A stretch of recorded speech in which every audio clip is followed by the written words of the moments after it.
Unix is an operating system this is the first operating system है, पहला operating system है जो किसी हाई लेवल प्रोग्रामिंग लैंग्वेज में लिखा हुआ है। आपने फंडामेंटल में पढ़ा है कि टाइप्स ऑफ लैंग्वेज की classification, machine language, assembly language, high level programming languages.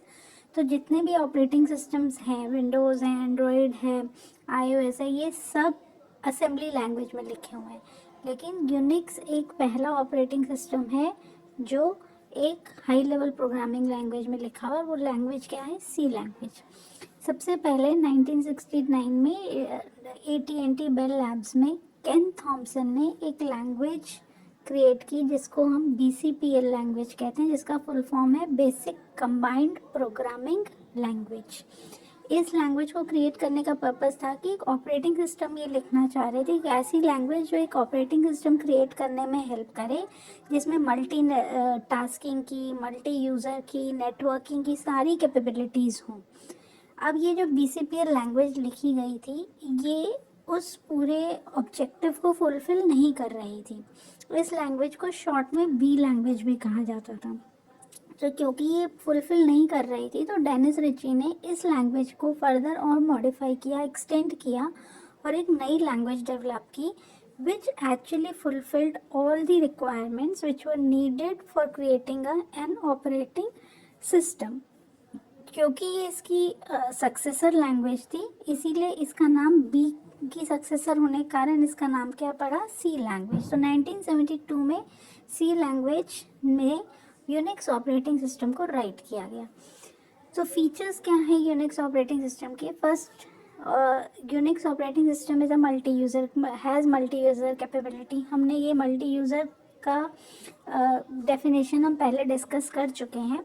Multi user capability क्या कह रही है कि there is a host machine जिस पर यूनिक्स ऑपरेटिंग सिस्टम, यानी इस मशीन पे यूनिक्स ऑपरेटिंग सिस्टम इंस्टॉल्ड है, and multiple terminals can be connected to this host machine and this machine can handle request of all the terminals turn by turn. ठीक है, तो ये terminals एक साथ साइमल्टेनियसली इस होस्ट मशीन से interact कर सकते हैं और अपनी रिक्वेस्ट जो है उसको शेयर कर सकते हैं। The machine responds to all the terminals turn by turn. वो इतनी फास्ट रिस्पॉन्स होते हैं, जैसे आप राउंड रोबिन फैशन में करें या फीफो लें, तो टर्मिनल्स पे हमें नहीं पता चलता कि host machine is simultaneously handling other devices as well. ठीक है, सेकेंड कैपेबिलिटी है इसकी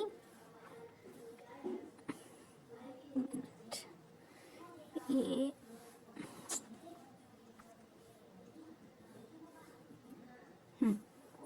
सेकेंड कैपेबिलिटी इसकी है मल्टीटास्किंग कैपेबिलिटी। मल्टीटास्किंग कैपेबिलिटी भी हम डिस्कस कर चुके हैं। That means you can execute multiple task simultaneously. जैसे इसमें इन्होंने एग्जांपल दिया है कि आप कमांड प्रॉम्प्ट पे सॉर्ट की कमांड दे देंगे जो sort and copy a huge file, एक बहुत बड़ी फाइल के रिकॉर्ड्स को सॉर्ट करने की कमांड दे दी हमने। That command is executing in the background, यानी वो बैकग्राउंड में रन हो रही है और फोरग्राउंड पे हम एडिटर रन कर रहे हैं। या फिर हम कह सकते हैं कि हमने सॉन्ग्स प्ले किए हुए हैं और बैकग्राउंड में रन हो रहे हैं, we are working on a editor और अ वर्ड फाइल जो हम फोरग्राउंड पे रन करें। तो CPU is intelligently divided, its resources is divided between both the processes and all the processes are executing simultaneously.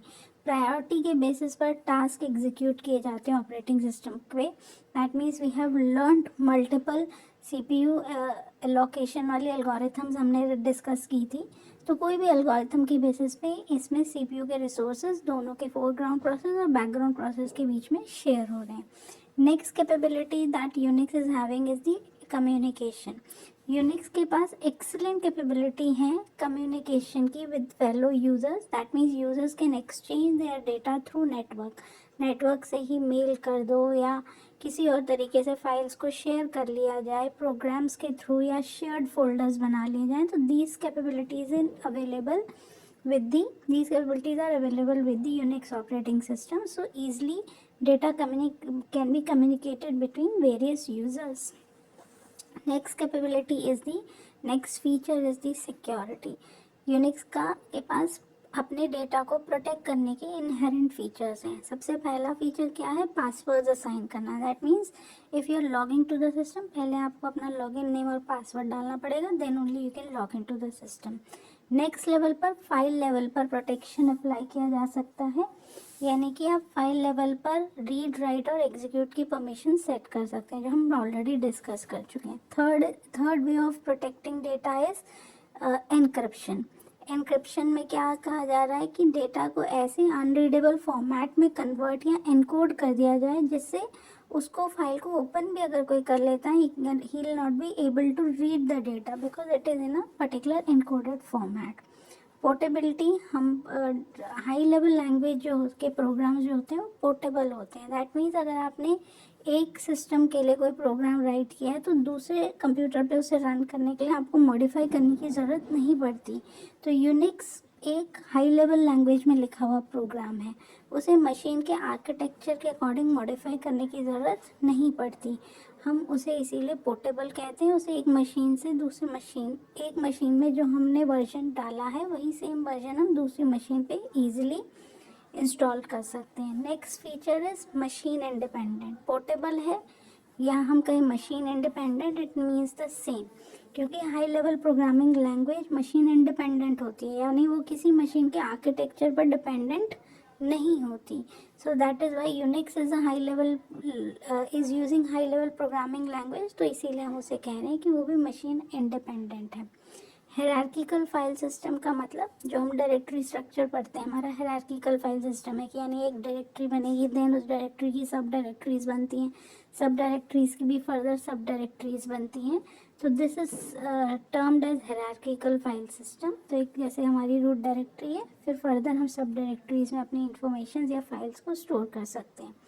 Unix का shell is the interface जिसके through user communicate कर सकता है ऑपरेटिंग सिस्टम को, या फिर वो अपने कमांड्स दे सकता है जो भी एक्शन परफॉर्म करवाने।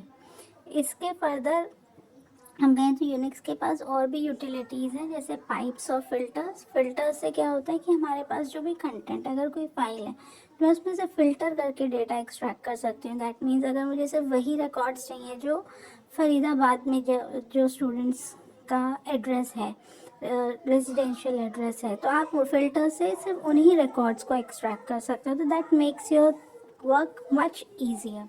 Next is software development tools. Unix पे हम कई सारे सॉफ्टवेयर्स को रन कर सकते हैं, सॉफ्टवेयर्स डेवलप कर सकते हैं, सॉफ्टवेयर्स को मेंटेन करना, या हम कई सारे हाई लेवल प्रोग्रामिंग लैंग्वेजेस को हम इजीली रन कर सकते हैं। जैसे हम सी के में मल्टीपल सॉफ्टवेयर, सी लैंग्वेज को यूज़ करके हम एप्लीकेशन सॉफ्टवेयर्स क्रिएट कर सकते हैं यूनिक्स ऑपरेटिंग सिस्टम पे।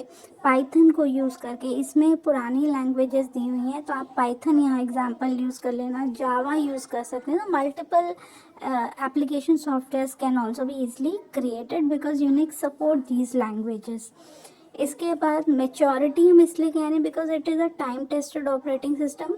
इसमें कई सारे मॉडिफिकेशंस हुए हैं, कई सारे चेंजेस हुए हैं, तो एक्सपीरियंस हम जैसे कहते हैं उसकी जो भी एरर्स हैं वो हटाते हुए यूनिक्स को एक बेटर प्रोग्रामिंग लैंग्वेज, बेटर क्या कहते हैं operating system, programming language operating system में फॉर्म किया गया है। तो these are the features of Unix operating system.